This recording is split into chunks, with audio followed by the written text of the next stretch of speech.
Ele só queria buscar a presença de Deus. Mas o que aconteceu naquela madrugada? Parecia um pesadelo.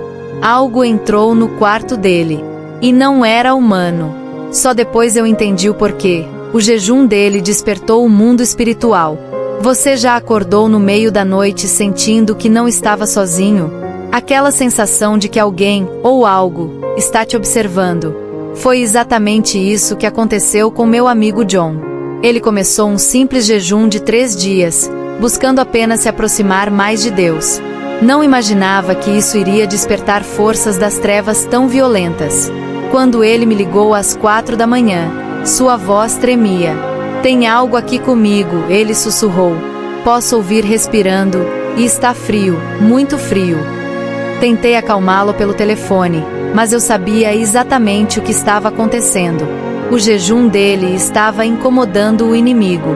O que eu vou compartilhar com você hoje não é para assustar, é para despertar, para abrir seus olhos para uma realidade que muitos cristãos modernos ignoram. O mundo espiritual é real, e quando você decide se aproximar de Deus com intensidade, o inimigo não fica feliz.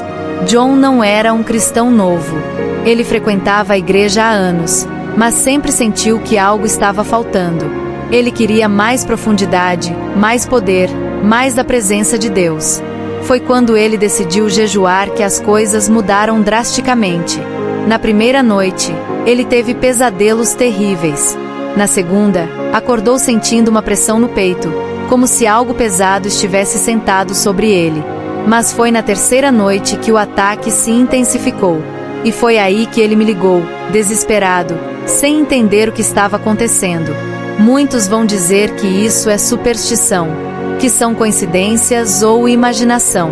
Mas eu sei melhor. Porque antes de encontrar Cristo, eu mesma participava de rituais que invocavam essas mesmas forças. Eu vi com meus próprios olhos o poder do mundo invisível, primeiro do lado das trevas, e agora, graças a Deus, do lado da luz. Esta história vai mudar a maneira como você vê sua vida espiritual. Vai explicar ataques que você talvez esteja sofrendo sem nem mesmo perceber. E, o mais importante, vai mostrar como você pode não apenas sobreviver a esses ataques, mas sair vitorioso e mais forte. Antes de me converter, eu era praticante de magia negra. Eu conhecia bem os rituais, as consagrações, as forças que são ativadas quando alguém tenta se aproximar da luz. Por isso, quando esse irmão começou a jejuar pela libertação da família, eu percebi logo, o inferno tinha se levantado contra ele. Vivi quase 15 anos nas trevas. Desde criança, fui introduzida no ocultismo por minha avó, que era uma médium poderosa em nosso pequeno vilarejo. Ela me ensinou a ver espíritos, a comunicar com eles, a entender como o mundo invisível opera. Cresci acreditando que isso era um dom, um privilégio. Não entendia que estava brincando com fogo. Na adolescência, comecei a praticar rituais mais sérios. Aprendi a invocar entidades, a fazer trabalhos, a manipular energias. As pessoas me procuravam para resolver problemas, doenças, dificuldades financeiras, problemas amorosos. Eu achava que estava ajudando. Na verdade, estava apenas abrindo portas para mais escuridão. Quando me converti a Cristo, foi como se um véu tivesse sido arrancado dos meus olhos. Percebi o engano em que vivia. As entidades que eu pensava que me serviam, na verdade, estavam me escravizando. E o que é pior, elas odiavam qualquer pessoa que buscasse a verdadeira luz de Deus.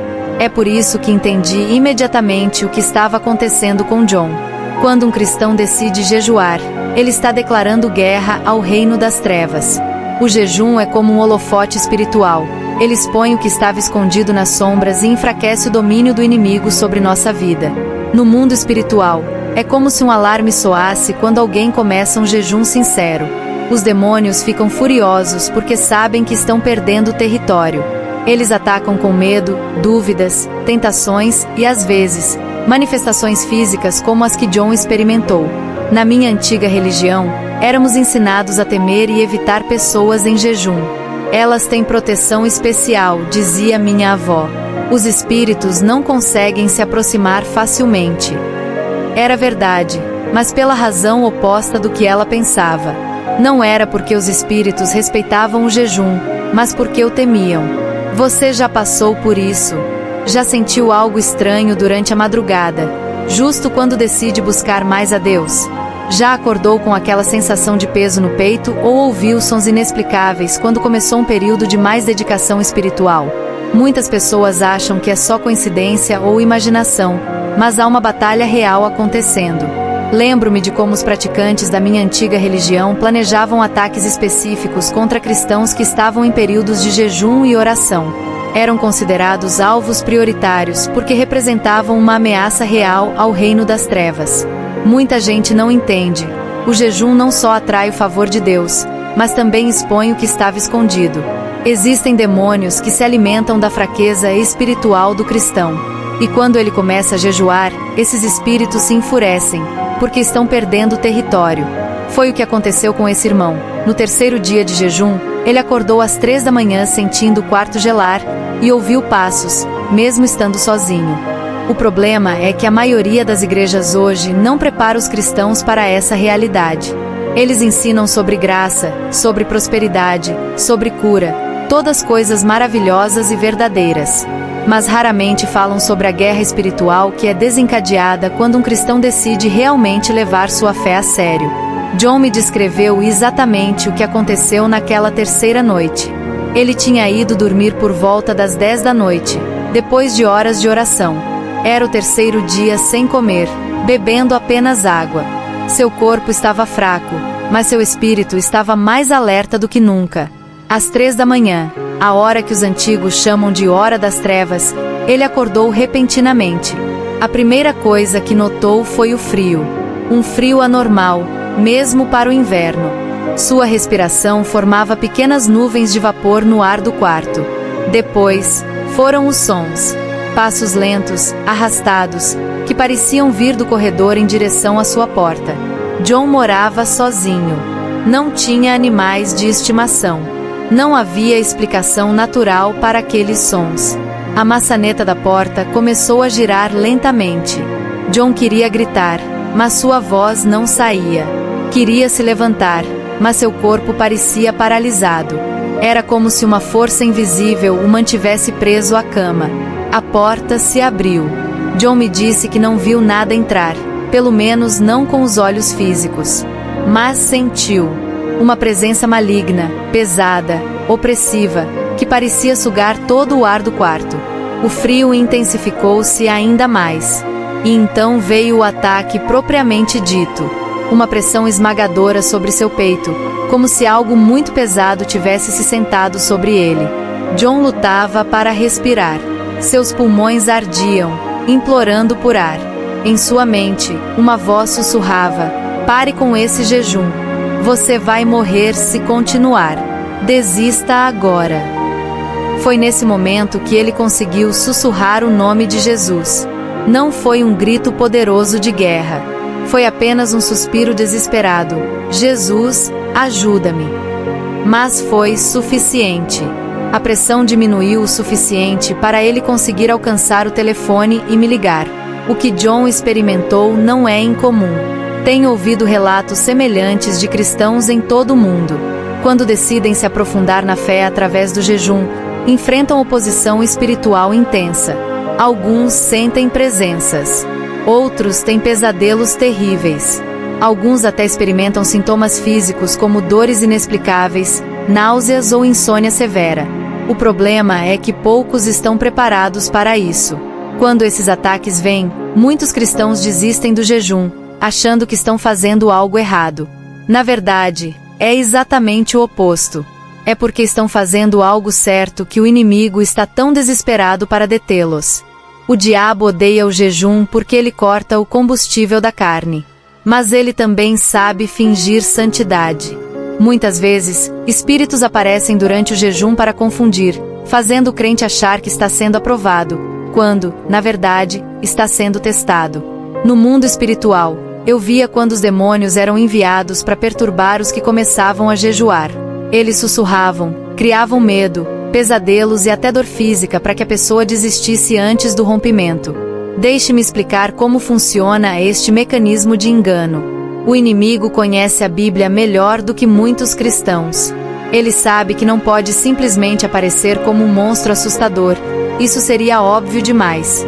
Em vez disso, ele se disfarça. Como diz a Escritura, o próprio Satanás se disfarça de anjo de luz. 2 Coríntios 11:14. Durante meu tempo nas trevas, aprendi sobre essas táticas. Havia espíritos específicos que eram enviados para enganar pessoas religiosas. Alguns se apresentavam como anjos, outros como santos, outros como espíritos guias. Sua missão era simples: confundir e desviar. Quando John estava no 3º dia de jejum, algo interessante aconteceu. Depois daquele ataque terrível, ele teve uma experiência diferente. Viu uma luz suave no quarto e sentiu uma sensação de paz. Uma voz gentil falou em sua mente: "Você já jejuou o suficiente. Deus está satisfeito. Agora você pode parar." Parecia uma mensagem divina, não é? Uma liberação espiritual. Mas quando John me contou isso, imediatamente percebi o engano. O inimigo, vendo que o ataque direto não funcionou, mudou de tática. Agora estava tentando enganar John para que ele interrompesse o jejum antes do tempo determinado, antes do rompimento espiritual que estava prestes a acontecer. Este é um mecanismo que poucos entendem. O inimigo ataca em 2 frentes, com medo e com falsa paz. Primeiro, ele tenta assustar você para desistir.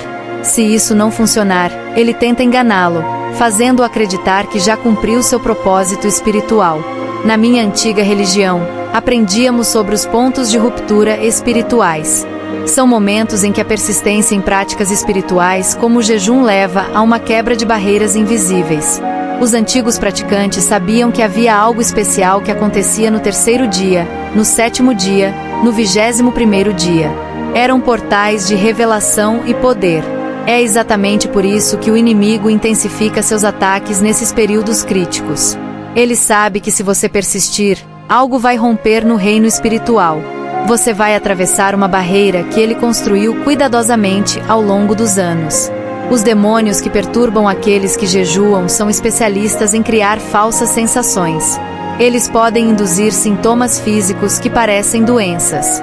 Podem manipular suas emoções, trazendo tristeza inexplicável ou ansiedade.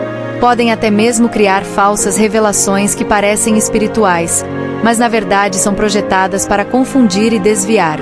Você já sentiu uma paz estranha ao considerar desistir de algo que Deus claramente te chamou para fazer? Já teve pensamentos que pareciam espirituais, mas que te levavam para longe da vontade de Deus? Já recebeu revelações convenientes que justificavam exatamente o que sua carne queria fazer? Estes são sinais do mecanismo de engano em ação. E o mais triste, há líderes que dizem: "Isso é coisa da sua mente." Mas não é. É guerra. Ignorar o mundo espiritual é entregar as armas pro inimigo. Muitos desistem do jejum porque não entendem o que está acontecendo nos bastidores. A igreja moderna, em muitos lugares, tem sido infiltrada por um pensamento secular que nega a realidade do mundo espiritual. Pastores formados em seminários onde a teologia crítica domina aprendem a desmitologizar a Bíblia. Eles traduzem demônios como doenças mentais, possessão como epilepsia e guerra espiritual como conflitos psicológicos internos. Esta é uma das manipulações mais eficazes do inimigo: convencer os cristãos de que ele não existe, ou que sua influência é mínima na vida do crente. É como um país em guerra que é convencido pelo inimigo de que não há invasores em seu território. A rendição torna-se inevitável. Quando John procurou ajuda em sua igreja após aquela noite terrível, o pastor lhe disse: "Você provavelmente estava tendo uma paralisia do sono. É comum quando o corpo está enfraquecido pelo jejum. Talvez você devesse comer algo leve e descansar mais." Conselhos bem intencionados, mas perigosamente incompletos. O pastor não estava totalmente errado.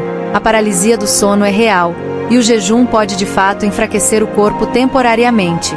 Mas ele falhou em reconhecer a dimensão espiritual do que John estava experimentando. Em meus anos nas trevas, vi como os praticantes do ocultismo riam dessa ingenuidade cristã. Eles nem mesmo acreditam no que estamos fazendo, diziam. Como podem se defender de algo que negam existir? Esta negação da realidade espiritual é uma das distorções mais perigosas do Evangelho. Jesus nunca negou o mundo espiritual. Pelo contrário, ele confrontou demônios abertamente, expulsou-os com autoridade e ensinou seus discípulos a fazer o mesmo. Cerca de 1/3 do ministério de Jesus registrado nos Evangelhos envolvia libertação e cura, atividades diretamente relacionadas à guerra espiritual. Mas hoje, muitos cristãos são ensinados a ignorar sinais de atividade demoníaca. São instruídos a buscar apenas explicações naturais para fenômenos sobrenaturais. E quando experimentam ataques como o de John, são deixados confusos, assustados e sem as ferramentas espirituais necessárias para se defenderem. Outra distorção perigosa é a teologia que ensina que cristãos estão automaticamente protegidos de toda influência demoníaca. Uma vez salvo, sempre protegido, dizem alguns. Mas isso contradiz as próprias palavras de Paulo, que nos instrui a vestir toda a armadura de Deus precisamente para que possamos permanecer firmes contra as ciladas do diabo. Efésios 6:11. Se os cristãos estivessem automaticamente protegidos, por que precisaríamos de uma armadura espiritual? Porque Jesus teria ensinado seus discípulos a orar: livra-nos do mal. A verdade é que a salvação nos dá autoridade sobre o inimigo, mas não elimina a batalha.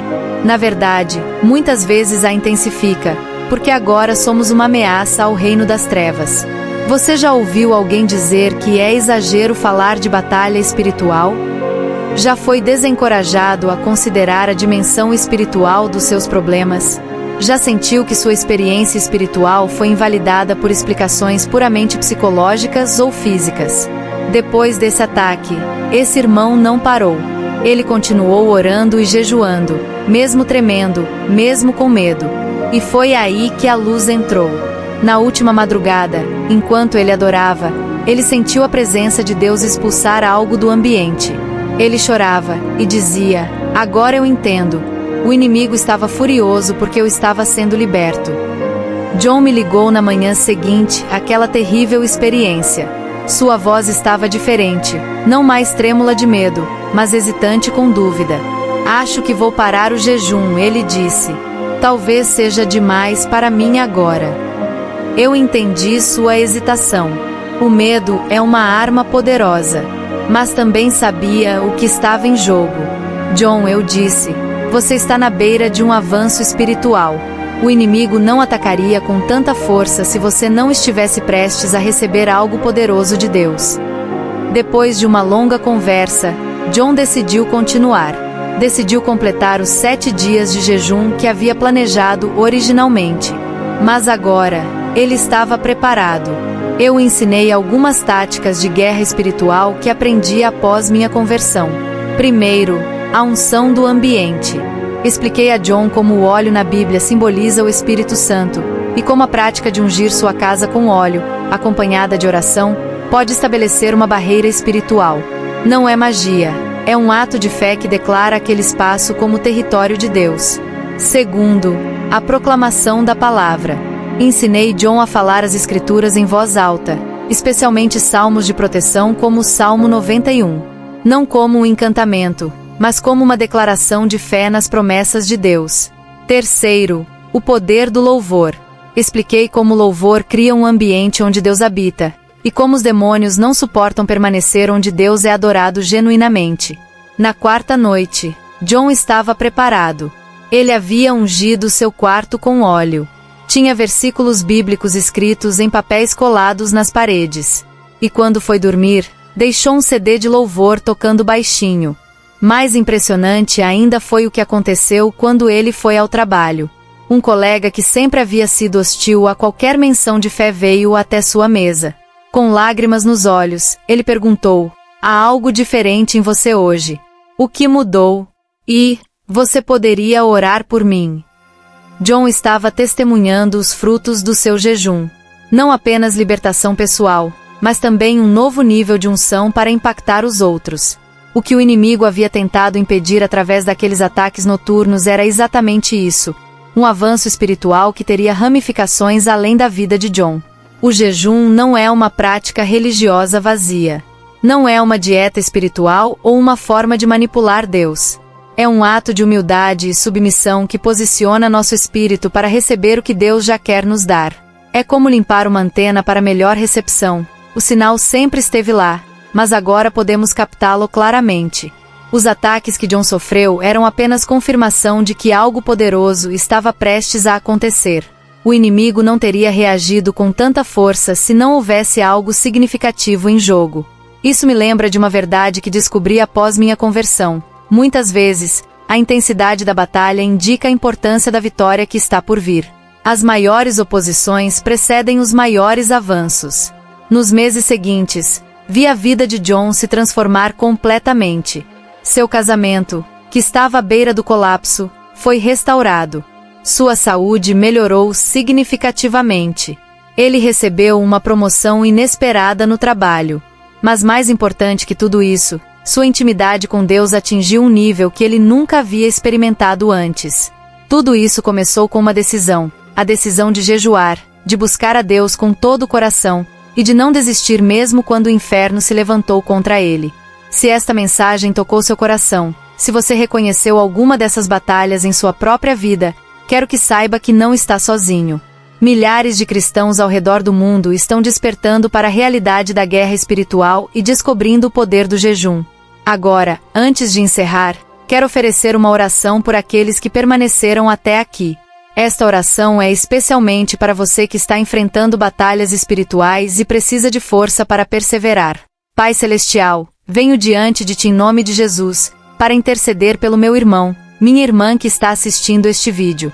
Tu conheces as batalhas que eles estão enfrentando. Tu vês os ataques que o inimigo tem lançado contra eles. Senhor, peço que Tua presença poderosa os envolva agora mesmo. Que Teu fogo santo consuma toda a obra das trevas em suas vidas. Que Teu Espírito Santo lhes dê discernimento para reconhecer as táticas do inimigo e autoridade para resistir a elas. Em nome de Jesus, quebro toda fortaleza, todo jugo, toda cadeia espiritual que tem impedido seu avanço. Declaro libertação sobre suas mentes, seus corpos, seus lares, suas famílias. Pai, fortalece-os para que possam permanecer firmes, para que possam continuar buscando Tua face mesmo quando a batalha se intensifica. E que eles experimentem, assim como John experimentou, a alegria da vitória que vem após a batalha. Obrigado porque Tu és fiel e nunca nos deixas enfrentar mais do que podemos suportar. Em nome de Jesus. Amém. Lembre-se, a escuridão sempre parece mais intensa justo antes do amanhecer.